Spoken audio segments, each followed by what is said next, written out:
you think about going out into the world alone to do whatever it is you want to do, living in an RV, camping, hiking, backpacking? What do you think are the worst case scenarios of things that could happen? The people you could encounter, the scary situations that you can encounter. What do those situations look like for you?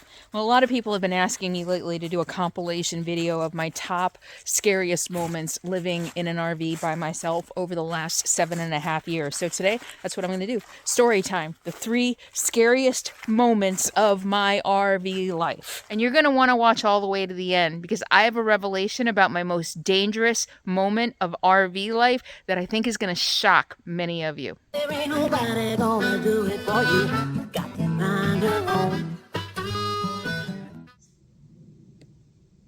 And I would like to thank the sponsor of today's video, Waggle Pet Monitor. All right, so I've been living on the road for 7.5 years. I've had a few scary situations, and so today I thought it'd be fun to do story time and share those stories and share my thoughts about those stories. I think we'll go in order of least scary or least dangerous to most dangerous. Why don't we do that? All right, number 1. I was very new. My first year on the road, I was in Asheville, North Carolina. And I was parked on the side of the interstate just for the night. And it was a pull-off and there was forest around. And in the middle of the night, a truck pulled in. Their lights were blaring right in my window, big headlights right in my window. They pulled in, they stopped, lights pointing in my window.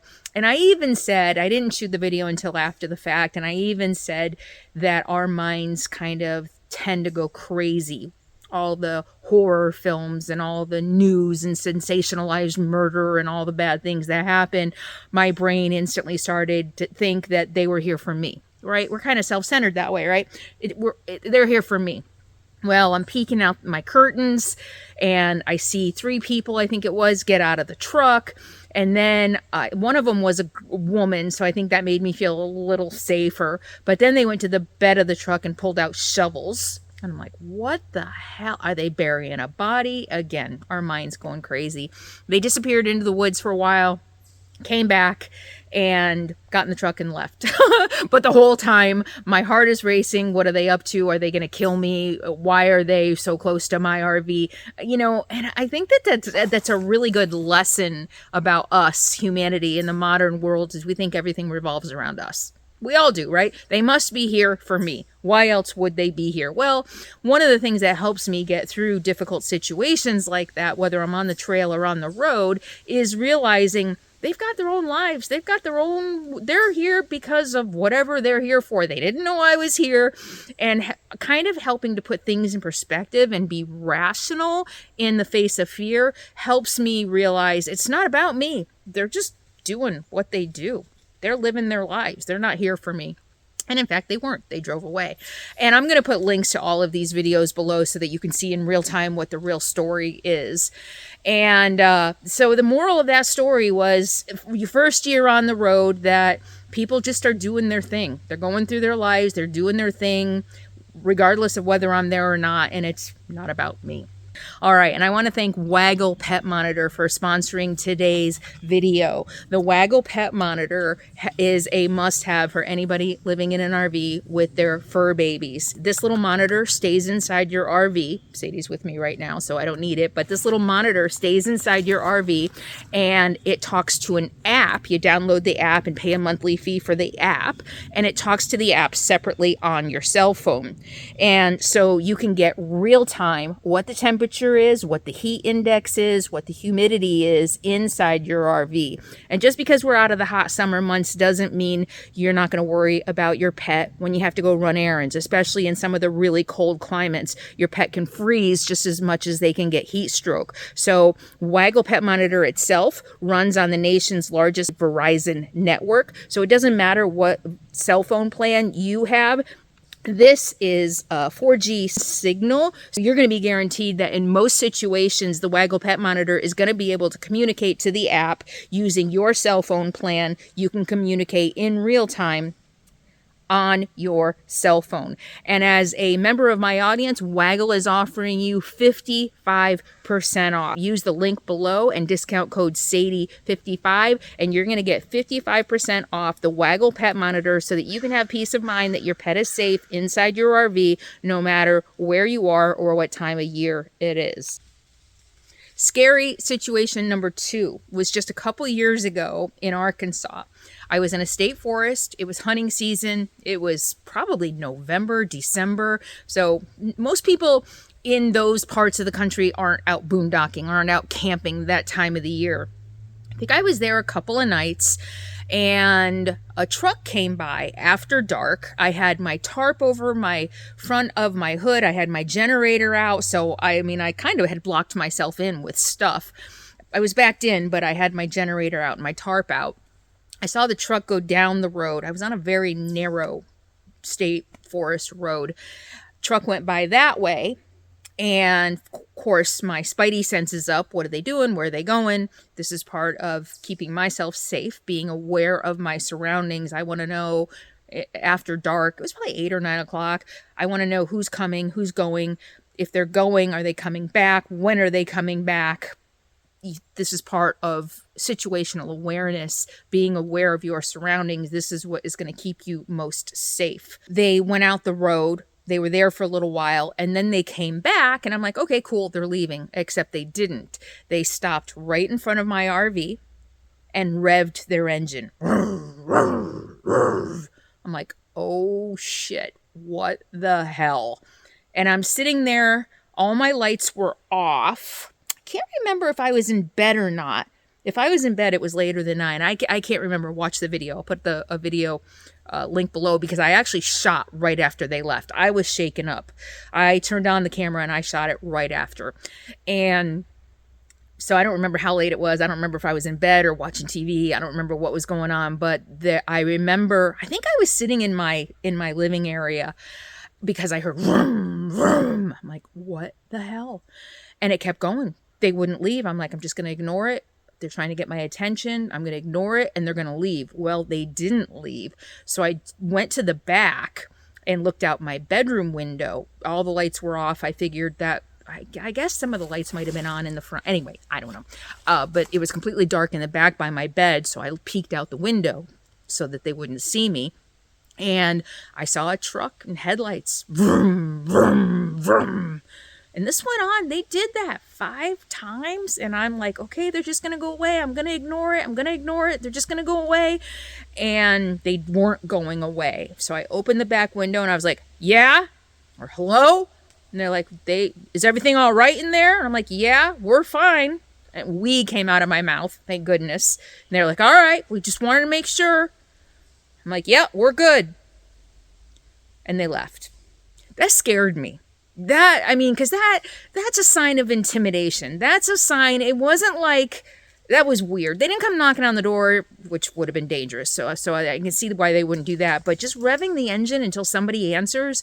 And I understand a lot of times I'm traveling in these forests and these areas where locals have been going for decades. And they feel like it's their backyard. They feel like it's theirs. And these locals wanted to know who I was, out-of-state plates, a stranger, with my tarp out. And, I don't have the newest RV on the planet, so they wanted to know who was out there. And especially in some of these states where meth labs and meth is a really big issue, they probably wanted to make sure I wasn't cooking out there. So I can understand that. And again, that one was like, okay, you can't use the world doesn't revolve around me rationale, because they were literally sitting outside my RV, revving their engine, trying to get my attention. So that rationale didn't work. You can see in that video, I'm shaken up. So the moral of that story is, there is no moral of that story.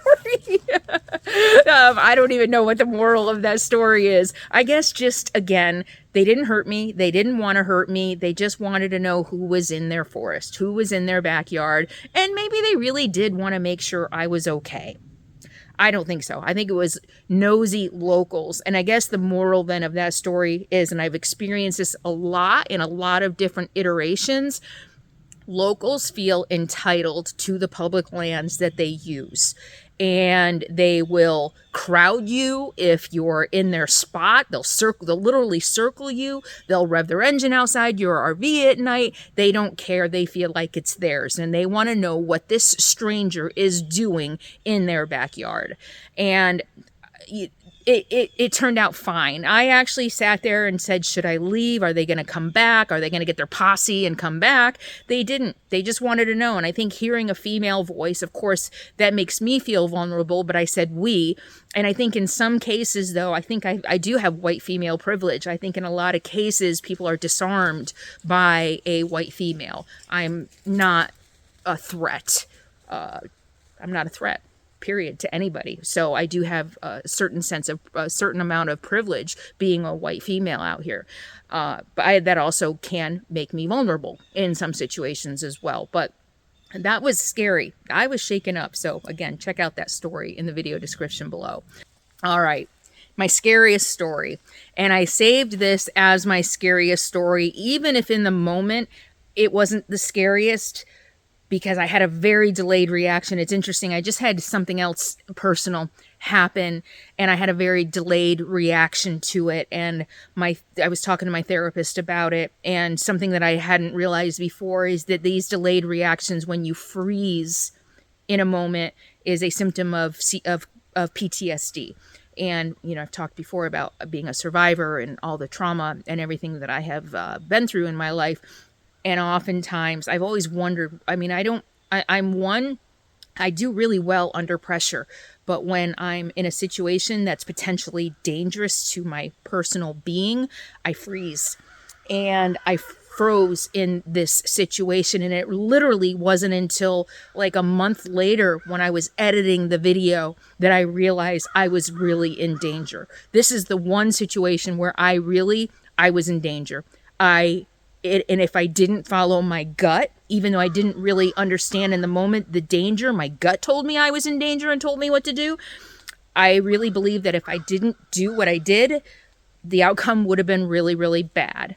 And this was the situation on the Highway of Tears in British Columbia. If most of you who've watched the Alaska series know about this, I think it was near Hazelton. And I was sitting out on a turnout for lunch. My RV was behind me. Capone was with me. I was having lunch. I heard a car door slam. I remember thinking, oh, it's probably going to be an old couple, couple tourists, coming to see the view, because it was a beautiful view of a gorge. And I'm sitting there and I'm waiting to hear voices, friendly people. And I didn't hear any voices. And so I'm waiting and waiting. I'm eating. I turned around and there's a guy at the end of my RV toward the back. And it was my old RV, Matilda. No, it was the RV I have now. I went to Alaska in this RV. And he's just kind of like loitering in the back, looking. And at first I was like, okay, he's interested in my RV. I get that every once in a while. What kind of RV is it? Do you like it? I'm thinking about RV life. And so that's what my initial thought was. But he's just doing this. And like, I can't remember if he acknowledged me or not at first. But he's looking. And I have that window in the back. And my curtain was probably open. And he's looking. None of this registered in the moment. And finally he comes around and he's standing back by my RV. And I don't remember now, it's been years, but I was like, hello, can I help you or something? And he was like, because I really expected him to ask me questions about the RV. And I can't remember how he started the conversation. Oh, so you're from Nevada? Yeah. And again, I don't remember what the conversation was, yeah. And the one thing I do remember is, and he's standing there very awkward, not saying much. And I think he was just like, oh yeah, well, I have a touring company. We tour the area, take people around and show them the sights of the area. And I'm like, oh, do ya? Well, I was just I went to some native First Nations village up there near Hazelton. I was like, oh yeah. I think I said I was just up at the the native village up there. And he's like, oh, yeah, well, we take people around and I take people around. I'm like, oh, okay, cool. And I think by then my spidey sense is up because he's just lingering and he's not very talkative. He's not very outgoing. He's looking around. Capone ran up to him and he was taken aback by Capone. And the thing that really sent red flags was finally he said, so you traveling alone? Ding, ding, ding, ding, ding. I get that question a lot. My spidey sense doesn't always go up. In fact, a lot of times I say, yeah, I'm traveling alone. I've been living alone. Not with this guy. Nope, I'm not traveling alone. Grab my lunch, grabbed Capone, and started heading toward the door. And I don't remember if that was the end of the conversation or if he just was like, oh, okay. I don't remember any of that. But I got inside. I locked the door. I looked out the window and his car, he had like a white Camry or something. His car, he was just sitting there in his car. And my first thought was to shoot a video to share that experience to help other women if they're ever in a situation like that. My gut told me, even if I didn't, it didn't register, the amount of danger in the moment didn't register. I wanted people to know, I wanted women to know, no matter what. My gut told me, pick up your lunch and get inside and lock the door, even if I didn't really fully grasp the danger that I was in. And like I said, I didn't even tell my therapist right away. I told my therapist like a month later when I was editing the video. I'm editing the video and I'm crying. I was crying. I was like, holy shit. And again, because of what happened personally, recently in my life, I now realize that that's my PTSD. That women, people who are victims of and survivors of trauma, freezing is a symptom of PTSD. And it wasn't until after, even though I didn't freeze, I was able to get up and go inside and lock the door, even if I didn't grasp. I completely 100% now believe he would have taken me. And it doesn't have, I don't know if it has anything to do with being on the highway of tears. I had seen the posters of the indigenous women all along this route that I was on who disappear. And of course, we know that, indigenous women disappearance and women of color all over the country, and apparently in Canada as well, they get dismissed, they don't get investigated. And I don't know if it was just a coincidence. And it wasn't even until editing I realized there was a poster of an indigenous woman who had disappeared right on the garbage can next to me. Didn't even notice that until I was in editing. And it was just a weird coincidence that I happened to be on this dangerous highway where mostly indigenous women disappear, and I had this situation. I think that was the most dangerous. Yes, I've had scary situations as demonstrated in this. I think these are the top 3 scary moments I've had in my RV life. I believe that was the one truly dangerous situation that I was in.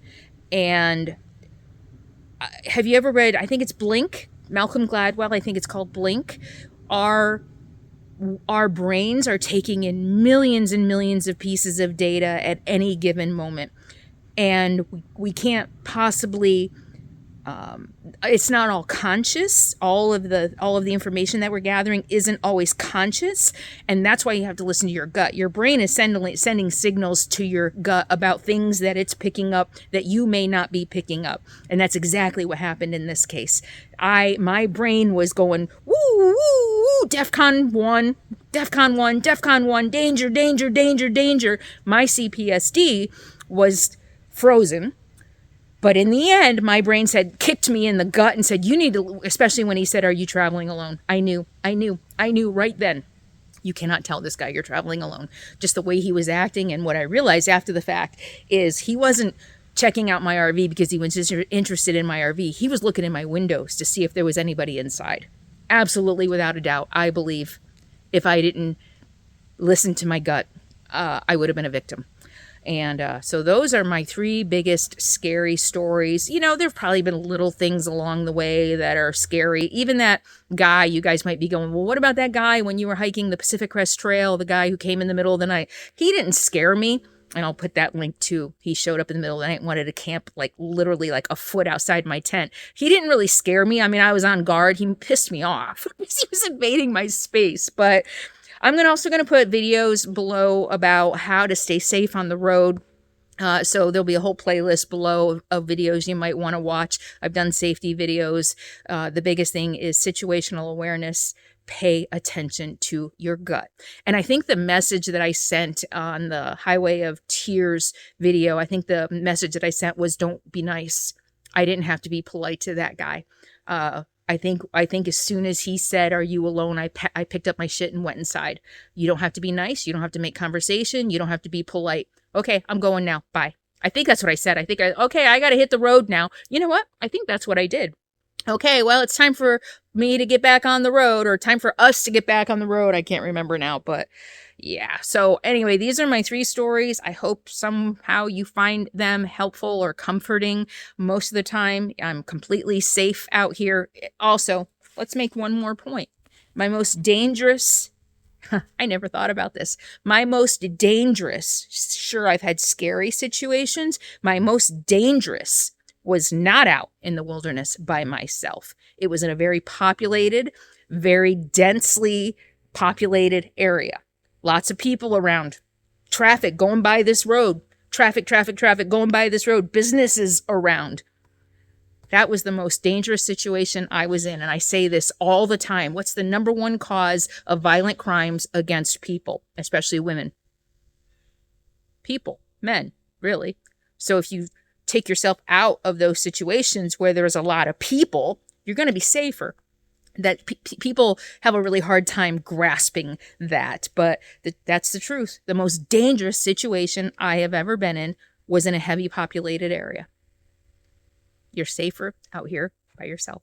All right. Thank you all so much for listening. And don't forget to check out Waggle. Get your Waggle pet monitor for peace of mind anytime you need to leave your pet behind in your car or RV. Save 55% using the link below. All right. Thank you all for all you do to support my work here on YouTube. Thanks to you and my sponsors, I'm able to keep making 2 videos a week, and it's a pleasure. So I'll see you next time. In the meantime, be happy, be free, be kind, and be safe.